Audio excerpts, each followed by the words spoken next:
past 2 to 3 days away, petrol price வந்து shoot up ஆயிருக்கு. Do you know why? Nayara Energy, India's biggest private fuel retailer, தன்னோட பெட்ரோலோட price 5 per லிட்டராகவும் டீசலோட price 3 per லிட்டராகவும் increase பண்ணியிருக்காங்க. இது எதனாலனா குளோபல் க்ரூட் ஆயிலோட ப்ரைஸ் வந்து 50% ஷூட் அப் ஆயிருக்கு. ஸோ நம்ம வீட்டு பக்கத்தில் உள்ள Indian oil, Bharat petroleum, HP அவங்களும் இன்க்ரீஸ் பண்ணியிருக்காங்கன்னா இல்லை, அவங்களோட ப்ரைஸ் இன்னும் ஸ்டேபிளாக தான் இருக்குது. ஸோ இதுலேருந்து என்ன நம்ம தெரிஞ்சுக்கணும் அப்படின்னா, private petrol pumps are most costlier than government ones. இன்னும் இருந்தாலுமே people are panicking about buying petrol.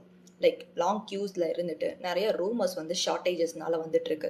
So இந்த மாதிரி ஒரு சில சுச்சுவேஷன் அவாய்ட் பண்ணுறதுக்காண்டி கவர்மெண்ட் வந்து ஒரு ஸ்டேபிளான ஒரு மூவ் பண்ணியிருக்காங்க. பெட்ரோல் அண்ட் டீசலோட எக்ஸைஸ் டியூட்டியை வந்து ரெடியூஸ் பண்ணியிருக்காங்க.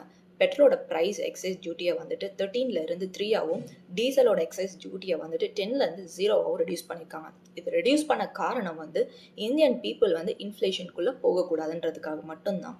இந்தியா தன்னோட எக்கனாமியை எப்போவும் பேலன்ஸில் வச்சுக்கணும் தான் நினைக்கும். ஸோ இங்கே ரெடியூஸ் பண்ண ப்ரைஸை எங்கேயாவது ஒரு இடத்துல ஷூட் அப் பண்ணுவாங்க.